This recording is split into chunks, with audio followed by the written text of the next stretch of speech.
નમસ્કાર વિદ્યાર્થી મિત્રો, મારું નામ છે પરેશ ચૌહાણ અને આજે આ છે આપણો લેક્ચર સિરીઝની અંદર આપણે વિડીયો નંબર 3, જેમાં આપણે પહેલા બે વિડીયોની અંદર ગણિતના પાઠ 1 ની અંદર સંખ્યા પદ્ધતિની અંદર આપણે પહેલા બે વિડીયો વિશે ચર્ચા કરી ગયા.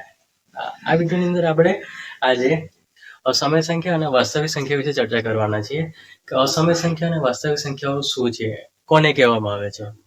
તો બેઝિકલી આપણે સમય સંખ્યાઓ વિશે વાત કરી. તો સમય સંખ્યાઓ કોને કહ્યું હતું કે સમય સંખ્યાઓ એવી સંખ્યાઓ કે જેને પી બાય ક્યુ સ્વરૂપમાં દર્શાવવામાં આવે છે અને ક્યુ એ શૂન્ય સંખ્યા હોય છે. આ બે આપણે કન્ડિશન હતી જે આપણે પહેલાના વિડીયોમાં જોઈ ગયા છે.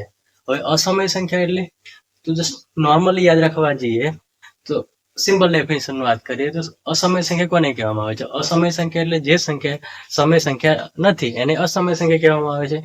હવે આપણે બુકની ડેફિનેશન જોઈએ. બુકની ડેફિનેશન પ્રમાણે કીધું તો જો સંખ્યા એસ એ પી પૂર્ણાંક અને ક્યુ શૂન્ય પૂર્ણાંક હોય તેવા પી અને ક્યુ માટે પી બાય ક્યુ સ્વરૂપમાં મૂકી ના શકાય તો તેવી સંખ્યા એસ ને અસમય સંખ્યા કહે છે.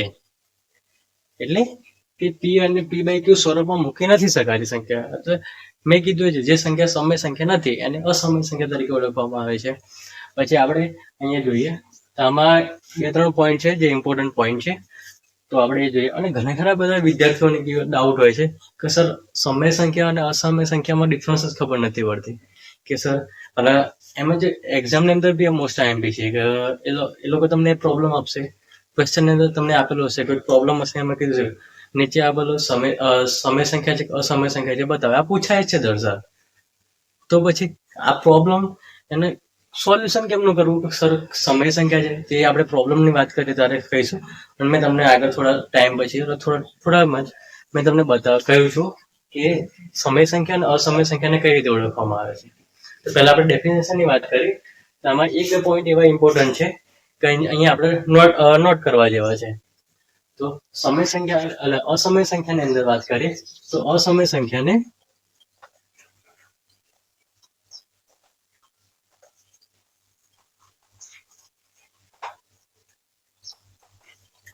અસમય સંખ્યાઓને ક્યુ ડેશ વડે દર્શાવવામાં આવે છે.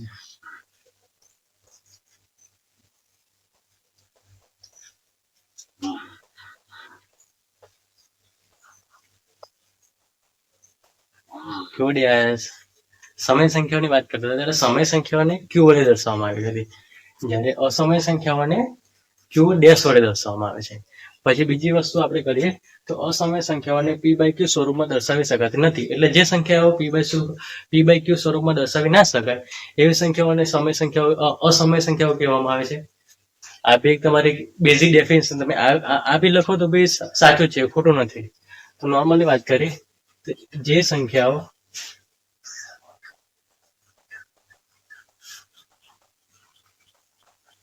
પી બાય ક્યુ સ્વરૂપમાં દર્શાવી શકાતી નથી, એટલે પી બાય ક્યુ સ્વરૂપમાં ના હોય એવી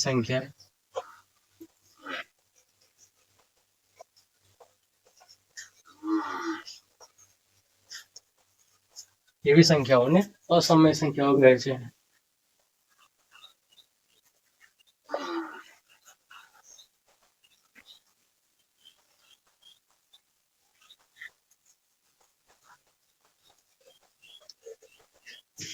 હા, આ થઈ. હવે આમાં એક બીજો ઇમ્પોર્ટન્ટ પોઈન્ટ છે. ઇમ્પોર્ટન્ટ પોઈન્ટ એ છે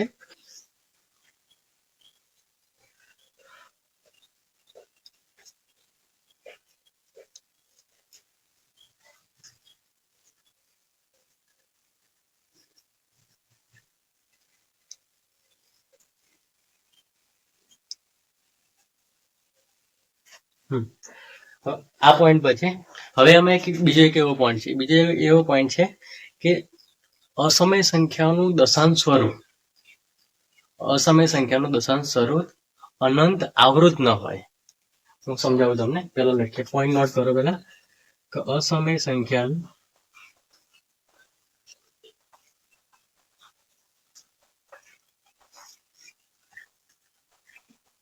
દશાંશ સ્વરૂપ અનંત આવૃત ન હોય.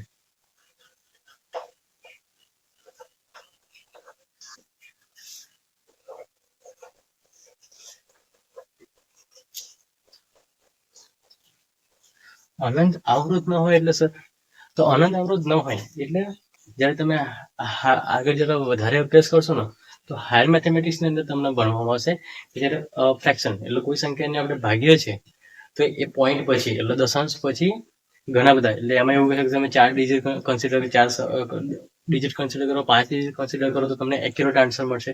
તો એક્યુરેસી મેળવવા માટે એટલે બહુ બધું એમ ડિજિટ, એક ડિજિટ પછી 3, 4, 5 ડિજિટ સુધી કન્સિડર કરવામાં આવે છે.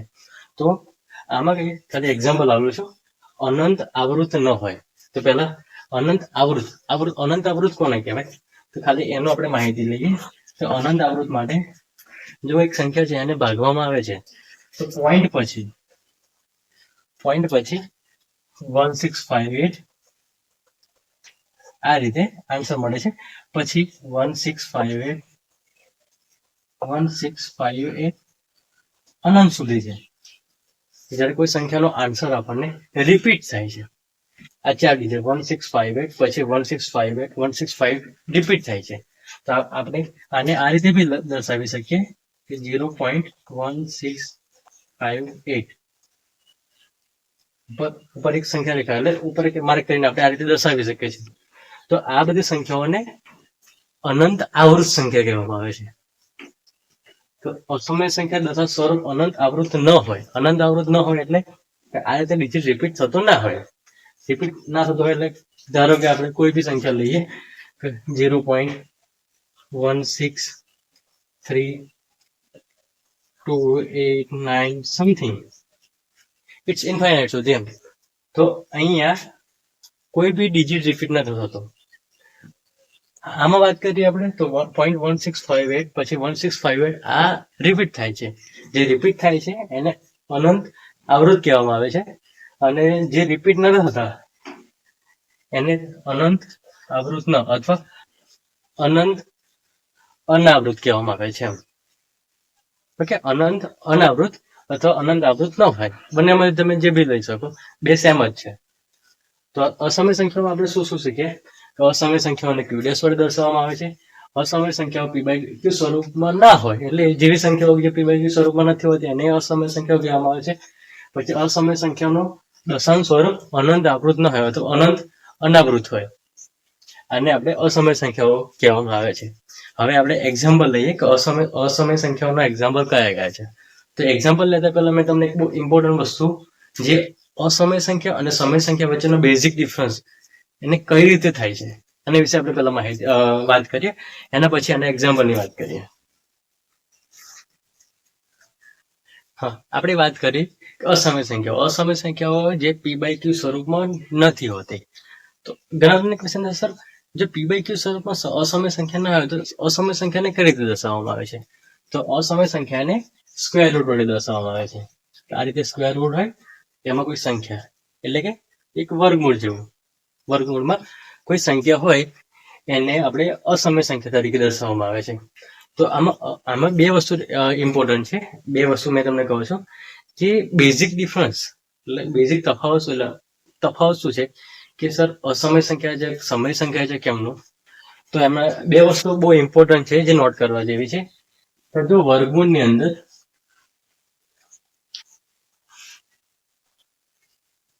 વર્ગમૂળ છે, વર્ગમૂળની અંદર આપણે વાત કરીએ તો આ પૂર્ણ વર્ગ હોય, પૂર્ણ વર્ગ સંખ્યા હોય જો વર્ગમૂળની અંદર તો એ સમય સંખ્યા છે.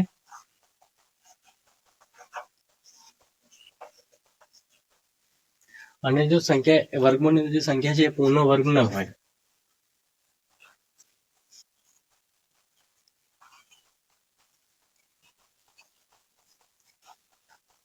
જો પૂર્ણ વર્ગ ના હોય તો આને અસમય સંખ્યા.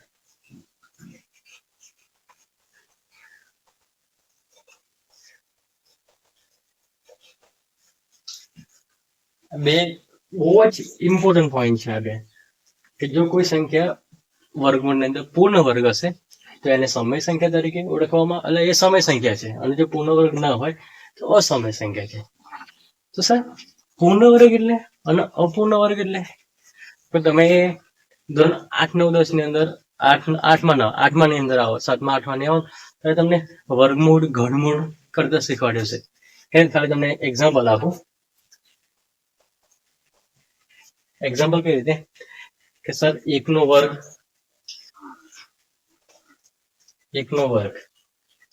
એટલે 1 ક્રોસ 1 1. બેનો વર્ગની વાત કરીએ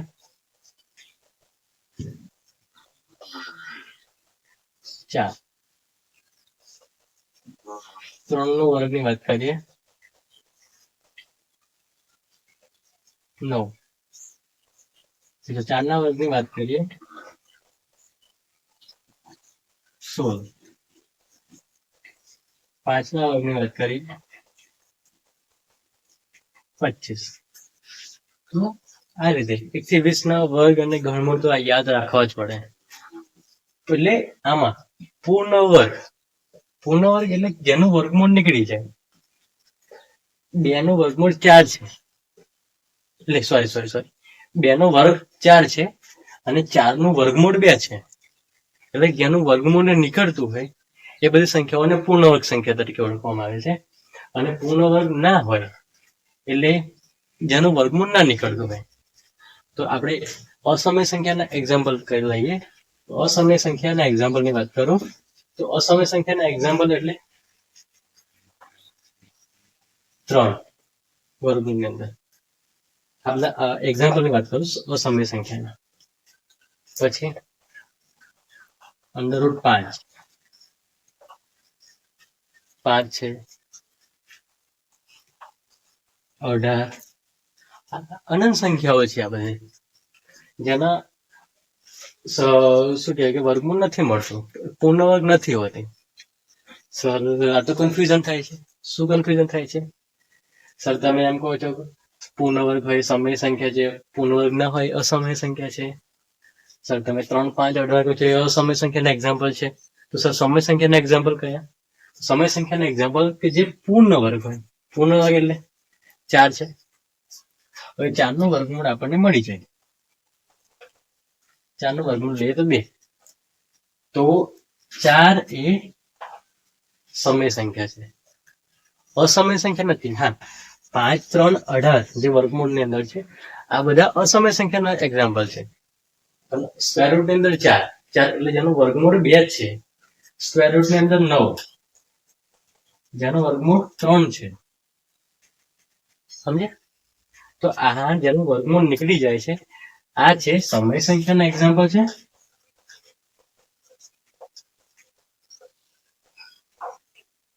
અને જેનું સ્ક્વેર રૂટ એટલે જેનું વર્ગમૂળ નથી થતું, જે પૂર્ણ વર્ગ સંખ્યા નથી, આ બધી સંખ્યાઓ અસમય સંખ્યાઓ છે.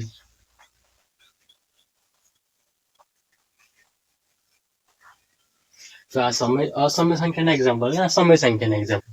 તો તમને એક્ઝામની અંદર પૂછે કેવી રીતે પૂછે તો સ્ક્વેર રૂટ ઓફ 16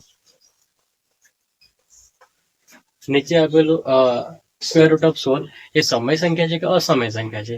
તો આપણે પહેલા એક જ વસ્તુ ચેક કરવાનું કે આનો પૂર્ણ વર્ગ એટલે આનો વર્ગમૂળ નીકળે છે કે નહીં નીકળતો. હા, 16 એ 16 નું વર્ગમૂળ 4 છે, કે 4 નો વર્ગ 16 છે. હા, તો આ સમય સંખ્યા છે. એની જગ્યાએ તમને એવું કીધું સ્ક્વેર રૂટ ઓફ 29. નીચે આપેલી સંખ્યા અસમય સંખ્યા છે, સમય સંખ્યા છે. સ્ક્વેર રૂટ ઓફ 29 એટલે એનું વર્ગમૂળ નથી નીકળતું, તો આ સંખ્યા અસમય સંખ્યા છે. તો આ થયો બેઝિક ડિફરન્સ. એટલે આના માટે તમારે આ બે મોસ્ટ આઈએમપી વસ્તુ છે કે પૂર્ણ વર્ગ જેનું નીકળી જાય છે એટલે જે પૂર્ણ વર્ગ સંખ્યા છે એ સમય સંખ્યા છે, અને જે પૂર્ણ વર્ગ ના હોય એ અસમય સંખ્યા છે.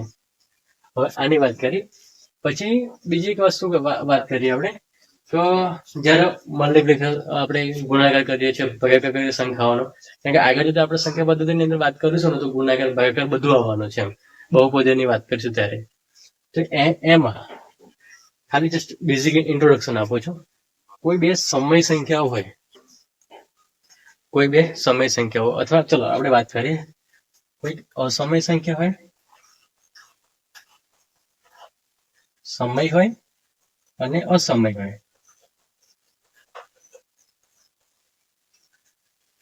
આ બે સંખ્યાનો કાં તો સરવાળો કરીએ, માઇનસ કરીએ એટલે બાદબાકી કરીએ, ગુણાકાર કરીએ કે ભાગાકાર કરીએ, તો એનો આન્સર હંમેશા આપણને અસમય સંખ્યા જ મળશે.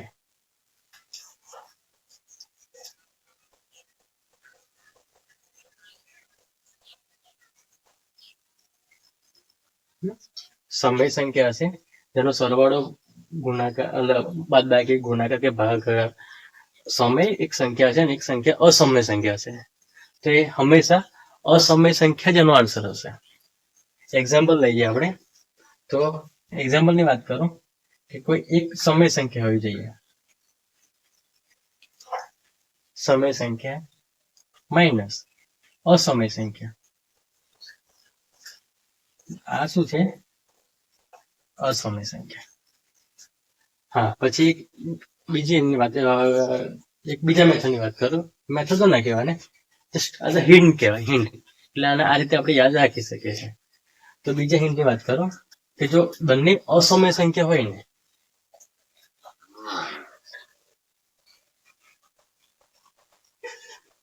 અસમય હોય,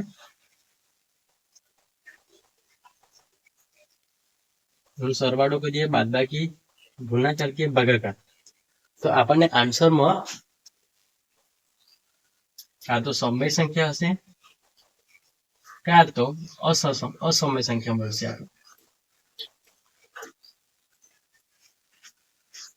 હા, પણ આમાં જયારે ગુણાકાર અને ભાગાકાર કરીએ ત્યારે શૂન્યતા સંખ્યા હોવી જોઈએ, જેનો છેદ 0 ના હોવો જોઈએ.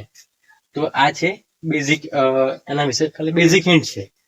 કોઈ જો બે સમય અને અસમય સંખ્યાનો કોઈ બી ઓપરેટર આપણે ઓપરેટ કરીએ છીએ, સરવાળો, બાદબાકી, ગુણાકાર કે ભાગાકાર, તો હંમેશા આપણને અસમય સંખ્યા જ મળશે. અને બે અસમય સંખ્યાઓ છે એનો સરવાળો, ગુણાકાર, બાદબાકી કે ભાગાકાર કરીએ તો આપણને આન્સર આઈધર એનો જવાબ સમય સંખ્યા અથવા અસમય સંખ્યા બંનેમાંથી એક હોઈ શકે છે. હવે આપણે વાસ્તવિક સંખ્યાઓ વિશેની વાત કરીએ કે વાસ્તવિક સંખ્યાઓ કોને કહેવામાં આવે છે. તો ચાલો, વાસ્તવિક સંખ્યાઓ એટલે વાસ્તવિક સંખ્યાઓ એટલે શું છે? હેડ છે મેન, એમ. હેડ એટલે સમય સંખ્યા, પ્રાકૃતિક સંખ્યા, પૂર્ણ સંખ્યા, પૂર્ણાંક સંખ્યા, સમય સંખ્યા, અસમય સંખ્યા, બધી જ સંખ્યાઓનો સમાવેશ વાસ્તવિક સંખ્યાની અંદર થાય છે. એટલે આપણે સ્કૂલના પ્રિન્સિપલ જેવું કામ કરે છે. પ્રિન્સિપલ કેવા એમ છે વાસ્તવિક સંખ્યા.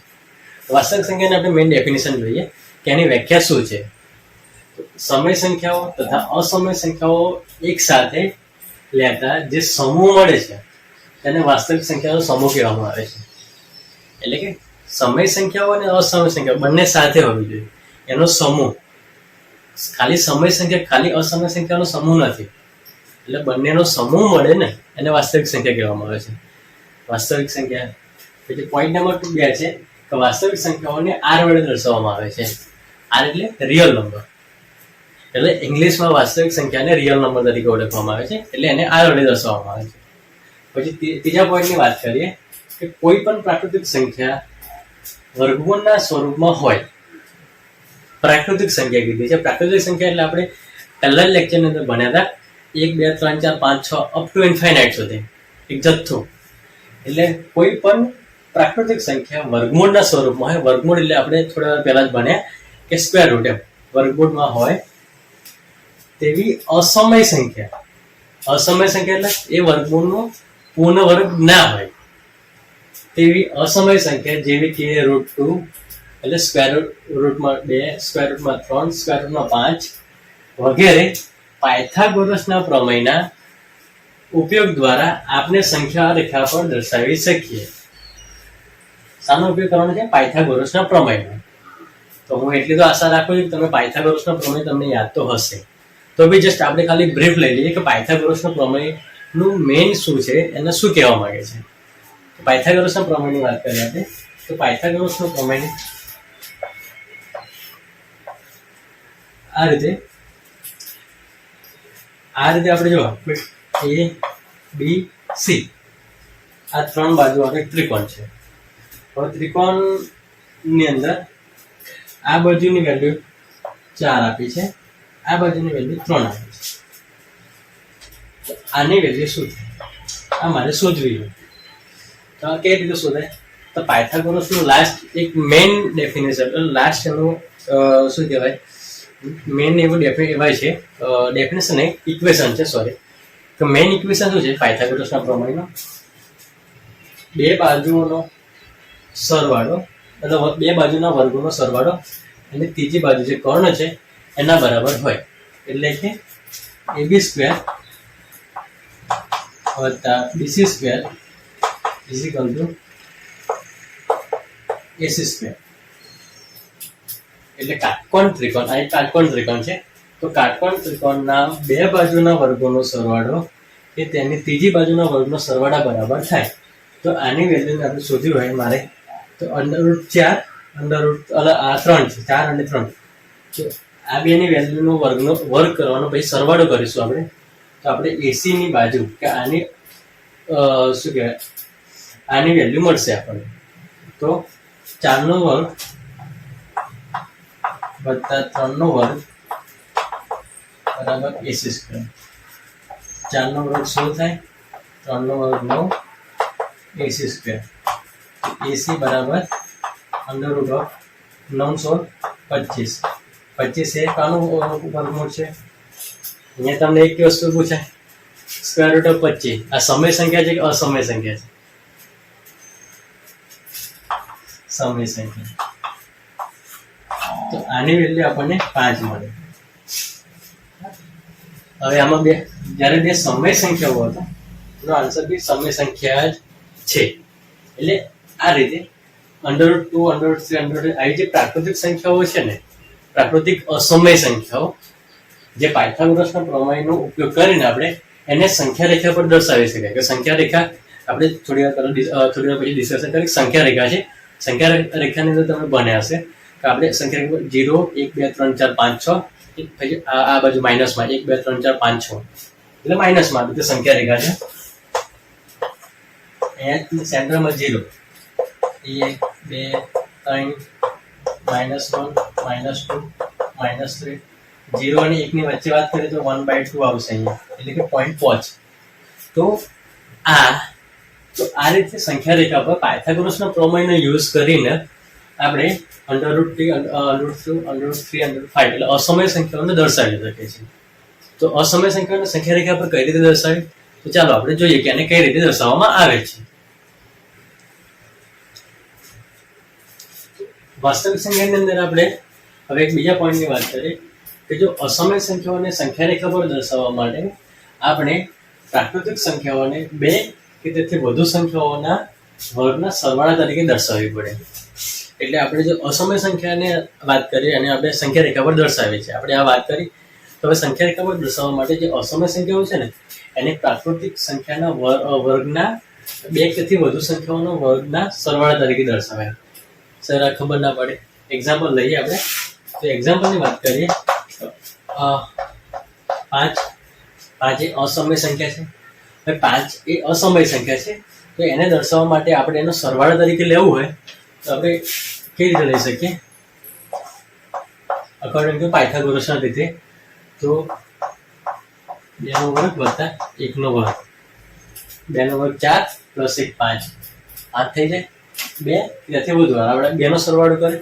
હવે એક બીજી સંખ્યાની વાત કરીએ, ધારો કે એક્ઝામ્પલમાં 21 લઈએ આપણે, સ્ક્વેર રૂટ 21. આ 21 એ અસમય સંખ્યા જ છે. તો અસમય સંખ્યાની વાત, તો આના આપણે કેવી રીતે દર્શાવી શકાય? પહેલા ફર્સ્ટ છે 4 નો વર્ગ 16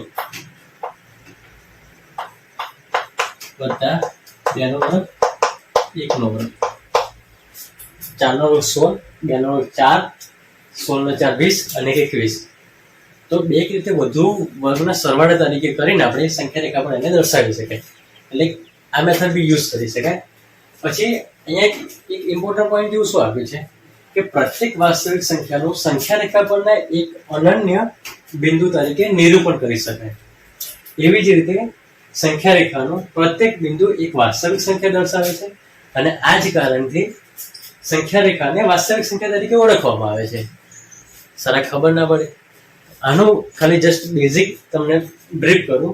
આ શું કહે છે, જો સંખ્યા રેખા છે ને, આ સંખ્યા રેખા પરનું આ અહીંયા 0 નું પોઈન્ટ છે. તો આ જે એક પોઈન્ટ છે એ પ્રત્યેક x છે, y છે, z છે. તો જે આ x y z જે પોઈન્ટ બતાવે છે ને, એક વાસ્તવિક સંખ્યા દર્શાવે છે. શું દર્શાવે છે? વાસ્તવિક સંખ્યા દર્શાવે છે. અને આ કારણથી સંખ્યા રેખાને વાસ્તવિક સંખ્યા રેખા તરીકે ઓળખવામાં આવે છે. આટલું થયું. હવે તમને ખાલી મેં તમને એક એક્ઝામ્પલ લઈએ, આપણે એક બુકનું જ એક્ઝામ્પલ છે, એના થ્રુ તમને બતાવું કે સંખ્યા રેખા એટલે અસમય સંખ્યાને આપણે સંખ્યા રેખા પર કેવી રીતે દર્શાવી શકીએ છીએ. તેનું જસ્ટ આપણે એક્ઝામ્પલ જોઈએ, પછી નેક્સ્ટ વિડીયોની અંદર આપણે સ્વાધ્યાય 1.2 ના સમયેલો પ્રોબ્લેમની વાત કરીશું. તો ચાલો આપણે એક્ઝામ્પલ જોઈએ. પહેલા તમારે બુકની અંદર જ ઉદાહરણ એક આપેલું છે કે સંખ્યા રેખા પર √2 દર્શાવો એમ. અને એક્ઝામ્પલ તરીકે વાત કરીએ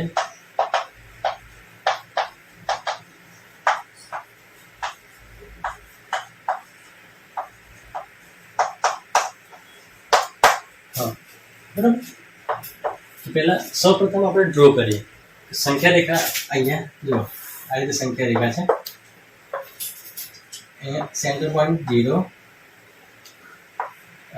અહીંયા 1 આવશે, 2, 3, -1, -2, -3. હવે આપણે √2 દર્શાવવું છે. તો પહેલા શું કરીએ આપણે કે કંઈક એકમ લંબાઈનો, એટલે એક સરખી એની વેલ્યુ હોય એવું કે આપણે ચોરસ દોરીએ. અહીંયા આપણે ડ્રો કરીએ પહેલા. તો એકમ લંબાઈનો ચોરસ જેને લેન્થ અને વિડ્થ એટલે કે જેની લંબાઈ અને પહોળાઈ ક્યુબ છે. આ ક્યુબ મેં એક લીધું છે જેની લંબાઈ અને પહોળાઈ સરખી છે. તો આપણે આ ધારો કે અહીંયા કોઈ બી લઈ શકીએ, પણ આપણે સ્ક્વેર રૂટ √2 ને લેવા છે. એટલે કે આપણે વર્ગમૂળમાં 2 છે એના લેવા છે. એટલે એને સંખ્યા રેખા પર દર્શાવે છે. તો આપણે અહીંયા એનું નામ કરીએ પહેલા ABCD, અને આની વેલ્યુ 1 અને આની વેલ્યુ 1 લઈએ. તો આપણે પાયથાગોરસનો પ્રમેય તો જાણીએ જ છે ને. તો આની વેલ્યુ શું થશે? તો પાયથાગોરસનો પ્રમેય શું કહે છે કે કાટકોણ ત્રિકોણની બંને બાજુના વર્ગોનો સરવાળો એ તેની ત્રીજી બાજુના વર્ગના સરવાળા બરાબર હોય. તો પાયથાગોરસનો પ્રમેયનો યુઝ કરીને આપણે આ મેળવી શકીએ છીએ. કઈ રીતે? તો આ જુઓ શું હશે? AB² + BC² = AC². તો આનો 1 + 1 = AC². તો AC √2. હા, આ બરોબર છે.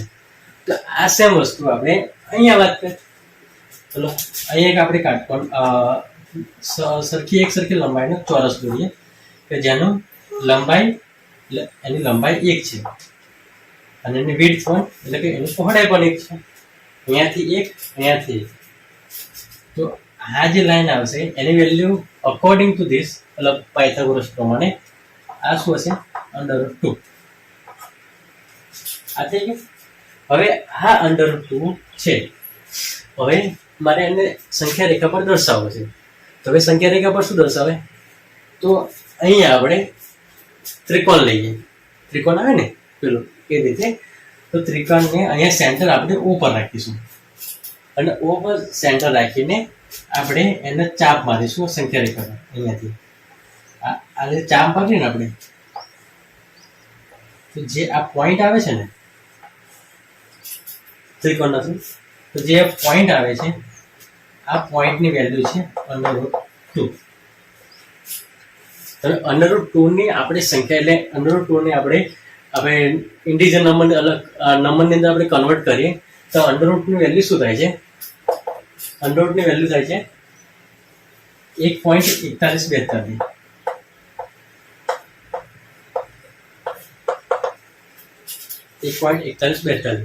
જે √2 ની વેલ્યુ છે. તો 1 પછી અને 2 ના પહેલા, એક ના પછી છે 1.4 છે, એટલે 1 ના પછી અને 2 ના પહેલા, તો આપણને બરોબર મળે છે. તો આ રીતે આપણે સંખ્યા રેખા પર √2 ને દર્શાવી શકીએ છીએ. તો હવે આ વિડીયોની અંદર મેં તમને હોમવર્ક આપવા માંગુ છું. આજે આપણે શાના વિશે ભણે? અસમય સંખ્યાઓ અને વાસ્તવિક સંખ્યાઓ વિશે ભણે, અને અસમય સંખ્યાને સંખ્યા રેખા પર કેવી રીતે દર્શાવે એનું આપણે વાત કરી કે એને કેવી રીતે દર્શાવી શકાય. તો આમાં તમારું હોમવર્ક એ છે